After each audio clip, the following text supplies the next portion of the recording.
नमस्कार, लोकमत भारत की खास बुलेटिन में आप सभी का बहुत बहुत स्वागत है। मैं आपके साथ मोनिका राठौड़ा। ये रुक करते हैं खबरों की ओर। राष्ट्रीय स्वयंसेवक संघ प्रमुख मोहन भागवत ने रविवार को कहा कि यदि संघ उनसे पद छोड़ने को कहेगा तो वे तुरंत ऐसा करेंगे। आमतौर पर 75 साल की उम्र के बाद किसी पद पर नहीं रहने की परंपरा की बात कही जाती है। आरएसएस प्रमुख ने कहा कि सरसंघ चालक बनने के लिए क्षत्रिय, वैश्य, शूद्र और ब्राह्मण होना कोई योग्यता नहीं है। जो हिंदू संगठन के लिए काम करता है वही सरसंघ चालक बनता है। भागवत रविवार को मुंबई में आरएसएस के शताब्दी वर्ष कार्यक्रम में बोल रहे थे। इसी दौरान उन्होंने कहा कि वीर सावरकर को भारत रत्न दिया गया तो इससे पुरस्कार की गरिमा और बढ़ेगी। संघ प्रमुख मोहन भागवत ने कहा कि भारत में हिंदू ही है और कोई है ही नहीं। किसी खास रस्म या प्रार्थना से जुड़े धर्म को नहीं दिखाता है, न ही ये किसी खास समुदाय का नाम है। आरएसएस किसी के खिलाफ नहीं है और न ही उसे सत्ता या पावर की इच्छा है।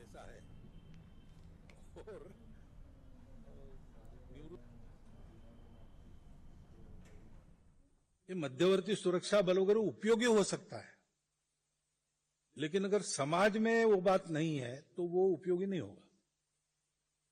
समाज की सुरक्षा, समाज की तैयारी, ये सबसे बड़ी आवश्यक बात है।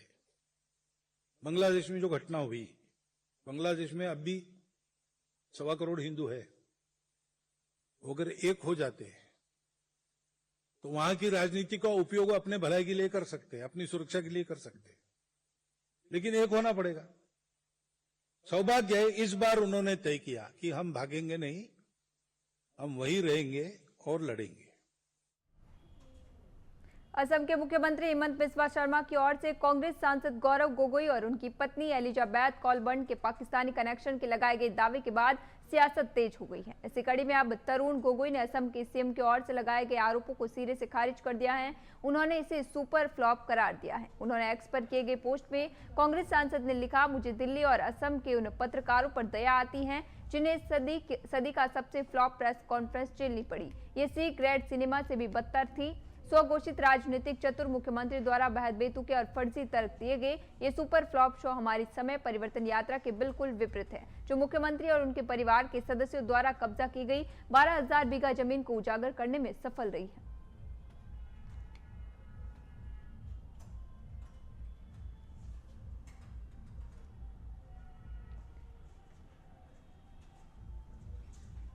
मुख्यमंत्री भजनलाल शर्मा ने कहा कि किसान, श्रमिक और पशुपालकों सहित अंतिम पंक्ति के व्यक्ति तक जन कल्याणकारी योजनाओं की पहुंच सुनिश्चित करने के लिए प्रदेश के हर गिरदावर सर्किल पर ग्राम उत्थान शिविरों का आयोजन किया जा रहा है। इन शिविरों के माध्यम से सरकार स्वयं पात्र लाभान्वितों तक पहुंच रही है और संबंधित कार्यों का त्वरित निस्तारण किया जा रहा है। उन्होंने ग्रामीणों से इन शिविरों का अधिक से अधिक लाभ लेने का आह्वान किया। आपको बता दें, सीएम रविवार को रामगढ़ के ग्राम बहाला में आयोजित ग्राम उत्थान शिविर को संबोधित कर रहे थे और इसी दौरान उन्होंने अलवर शहर के लिए 152 करोड़ रुपए से अधिक की विकास परियोजनाओं की सौगात दी। इसमें शिक्षा, स्वास्थ्य, ऊर्जा, बुनियादी ढांचे और नागरिक सुविधाओं से जुड़े लोकार्पण और शिलान्यास कार्यक्रम शामिल रहे।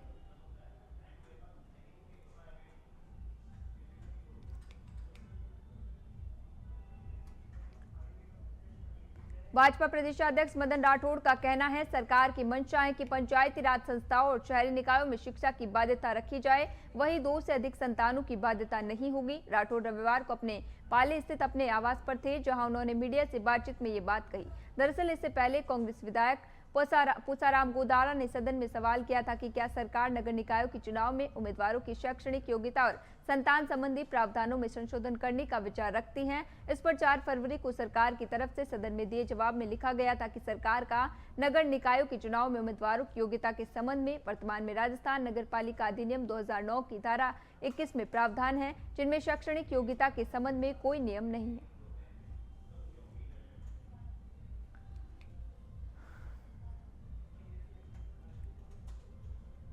राजस्थान कांग्रेस अध्यक्ष गोविंद सिंह डोटासरा ने यमुना जल को लेकर भाजपा और भजनलाल सरकार पर जबरदस्त हमला किया। यमुना जल को लेकर भाजपा बार बार राजस्थान की जनता को गुमराह कर रही है। केंद्रीय जल शक्ति मंत्री सीआर पाटिल ने शनिवार को फिर जनता को भटकाने की कोशिश की। डोटासरा ने कहा कि राजस्थान के मुख्यमंत्री भजनलाल 2 साल से पानी लाने का दावा कर रहे हैं। उन्होंने विधानसभा में 4 महीने के भीतर डीपीआर तैयार करने की बात कही, लेकिन आज तक न डीपीआर बनी और न ही जमीन पर कोई काम दिखाई दिया। अब फिर चोर कर रहे हैं, जबकि हकीकत यह है कि इन लोगों ने सिर्फ जोर जोर से झूठ बोलने में महारत हासिल कर ली है।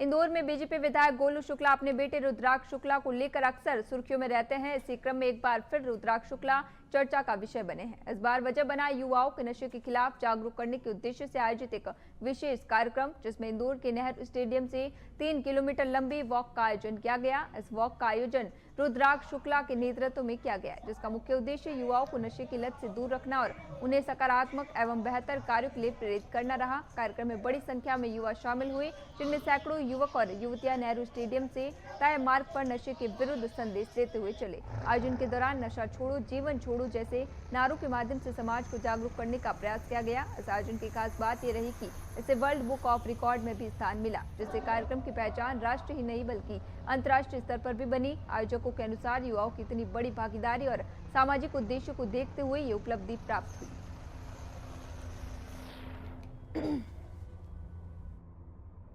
होल्ड यहाँ पर रोकना है, आपको सभी को रोकना है। वापस चेंज, दूसरी तरफ भी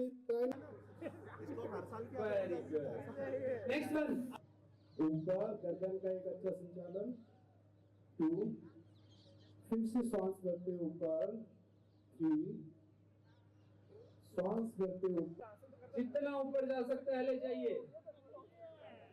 वेरी गुड।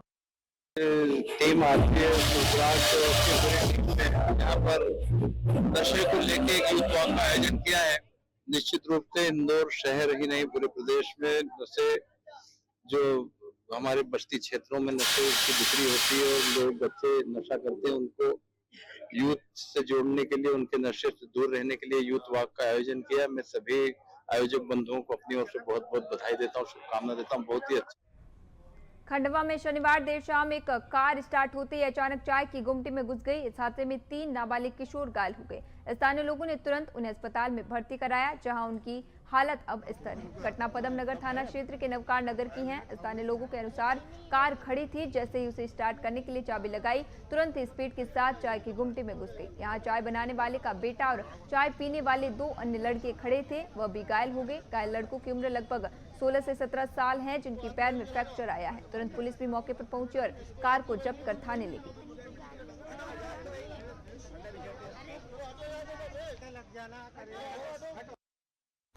देखिए, ये गाड़ी जो यहाँ पर खड़ी थी वो शायद कोई फ्लेक्स बोर्ड वगैरह लेने आए होंगे। अब वो ड्राइवर से गाड़ी कैसे स्पीड पकड़ी और आके इस चाय की दुकान में भरा गई। इस चाय की दुकान का जो लड़का बैठा था, उस लड़के को कुछ गंभीर चोट आई है और एक आध का कुछ पैर वेर भी शायद टूटा है। तीन जन को चोट लगी है। तीनों चारों को हॉस्पिटल पहुँचाया है, उनका उपचार चल रहा है।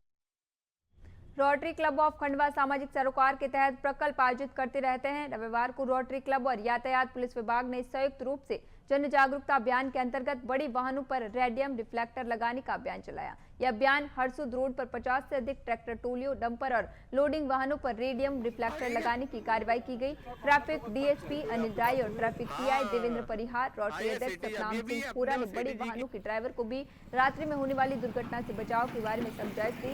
रेडियम को रोजाना कपड़े से साफ रखने, साइड लेने के इंडिकेटर देने और ब्लैक स्पॉट पर सावधानी से वाहन चलाने के बारे में समझाया। इसी दौरान रोटरी क्लब और ट्रैफिक विभाग की टीम मौजूद रही। उसको कोई नहीं कर रहा, तेरा मार्केट खातिर गाड़ी कोई नहीं।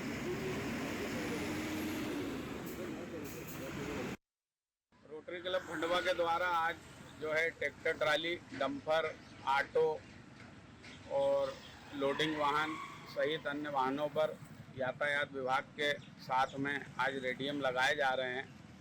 ट्रैक्टर ट्राली में अक्सर देखा गया है और डंपरों में कि जो रात्रि में मोटरसाइकिल वगैरह ये रहती हैं और उनके पीछे की लाइटें बंद रहती हैं, तो कहीं ना कहीं जो है वाहन चालक उसमें घुस जाता है और एक बड़ी दुर्घटना की आशंका जो है रहती है। आज हमने यातायात विभाग के ट्रैफिक डीएसपी माननीय अनिल राय जी और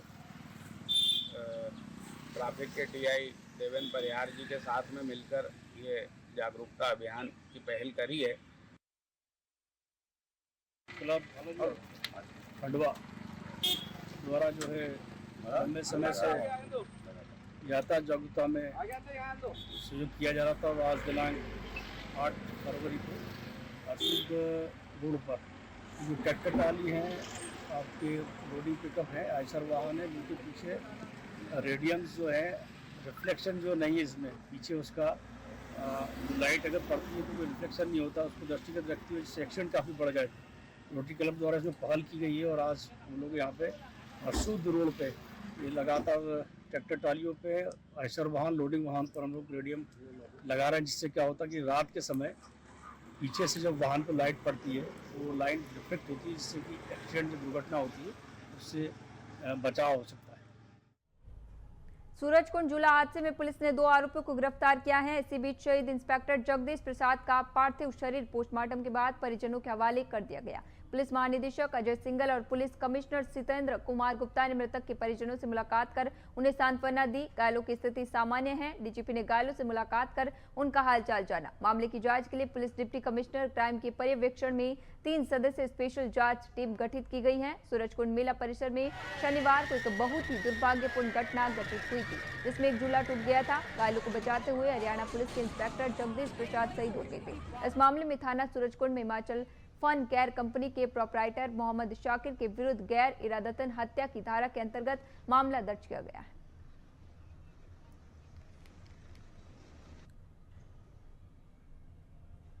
मध्य प्रदेश के सीधी जिले से महिला के साथ बर्बरता का एक सनसनीखेज मामला सामने आया है, जिसने कानून व्यवस्था और राजनीतिक आचरण पर गंभीर सवाल खड़े कर दिए हैं। सिहावल विधानसभा के बहरी गांव में एक बीजेपी नेता द्वारा महिला की सरेआम पिटाई का वीडियो सोशल मीडिया पर वायरल हो रहा है। वायरल वीडियो में भाजपा नेता संतोष पाठक महिला को बेरहमी से पीटते हुए नजर आ रहे हैं। आरोपी नेता कभी महिला पर लाठी बरसाता दिखता है तो कभी बाल पकड़कर उसे जमीन पर पटक देता है। इसके बाद भी वह महिला को लात घूंसे मारता रहा।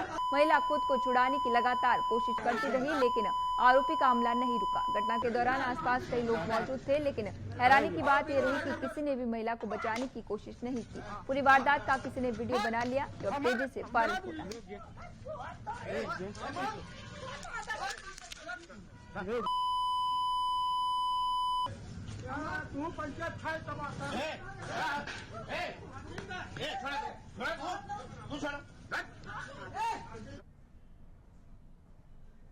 राजस्थान के धौलपुर जिले के निहालगंज थाना इलाके में स्थित त्यागी छात्रावास पर निर्माण कार्य के दौरान 29 जनवरी 2026 को 2 पक्षों में विवाद हो गया था। विवाद में फायरिंग और पथराव हुआ था, जिसका वीडियो सोशल मीडिया पर वायरल हुआ था।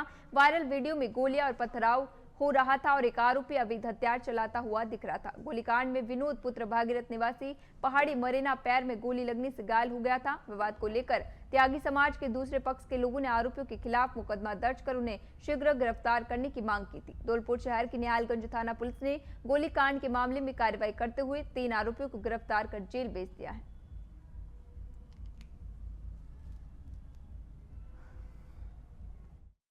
हाँ जी, दिनांक 29 को यहाँ औडेला रोड पर त्यागी छात्रावास के सामने विनोद कुमार नामक युवक के कुछ लोग व्यक्तियों द्वारा मारपीट कर गोली मार दी गई थी, जो उनके पैर में लगी थी।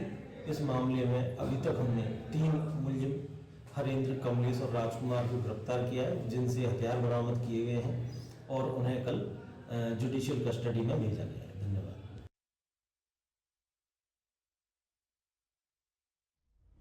डॉक्टर आदित्य नाग ने मेजर जनरल जय सिंह, अतिरिक्त महानिदेशक असम राइफल से शिष्टाचार भेंट कर देश भर में विशेषकर अनुशासित बलों एवं युवा संस्थानों के माध्यम से सॉफ्ट हॉकी खेल के संरचित विकास और प्रसार व सार्थक एवं रचनात्मक चर्चा की। वार्ता के दौरान डॉक्टर आदित्य नाग ने भारत में उभरते खेल के रूप में सॉफ्ट हॉकी की तेजी से बढ़ती लोकप्रियता, समावेशी प्रकृति तथा जमीनी स्तर पर इसकी स्वीकार्यता को रेखांकित किया। उन्होंने बताया कि ये खेल शारीरिक फिटनेस, टीम भावना, फुर्ती और अनुशासन को बढ़ावा देता है, जो असम राइफल्स जैसे अनुशासित बलों के मूल मूल्यों से पूर्णतः मेल खाता है। इस चर्चा में सहयोग की अनेक संभावनाओं पर विचार भी किया गया, जिनमें प्रशिक्षण मॉड्यूल, प्रतिभा पहचान, प्रदर्शनी, मैचों का आयोजन तथा संस्थागत स्तर पर खेल को प्रोत्साहन जैसे विषय प्रमुख रहे। इसी क्रम में डॉक्टर आशुतोष पंत ने भी इस पहल को लेकर विस्तृत दूरभाष वार्ता की, जिसमें उन्होंने संस्थागत सहयोग के माध्यम से सॉफ्ट हॉकी के विकास के प्रति गंभीर चिंता एवं सकारात्मक दृष्टिकोण व्यक्त किया। उन्होंने वर्दीधारी बलों को खेल गतिविधियों से जोड़ने के महत्व पर बल देते हुए कहा कि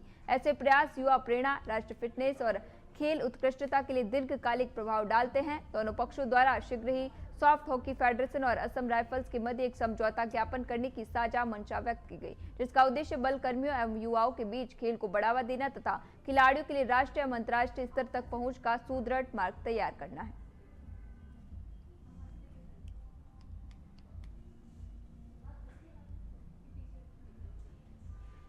मध्य प्रदेश के बैतूल में आजाद अध्यापक शिक्षक संघ की ओर से रैली गई। यहां ई अटेंडेंस और प्रथम नियुक्ति दिनांक से वरिष्ठता से संबंधित जैसी प्रमुख मांगों को लेकर मुख्यालय पर एक सभा आयोजित की गई। इसके बाद एक रैली के माध्यम से कलेक्टर कार्यालय पहुंचकर मुख्यमंत्री के नाम डिप्टी कलेक्टर को ज्ञापन सौंपा। संघ के पदाधिकारी विनय सिंह राठौर ने इस प्रदर्शन को लेकर बतलाया कि इसमें जो हमारी मुख्य मांग प्रथम नियुक्ति दिनांक जो 1/7/18 है उसे विलोपित करने पर हमारा ज्यादा जोर है, क्योंकि हमारे बहुत सारे साथी सेवानिवृत्त हो रहे हैं। उनकी काउंटिंग 1/7/18 से होने के कारण उनको ग्रेजुएटी और पेंशन का पेमेंट कम मिल पा रहा है, इसलिए हमारी गुजारिश है कि इसको विलोपित करते हुए उनको भी लाभ दे और आने वाले समय में जो रिटायरमेंट होंगे उन्हें भी लाभ मिल सके।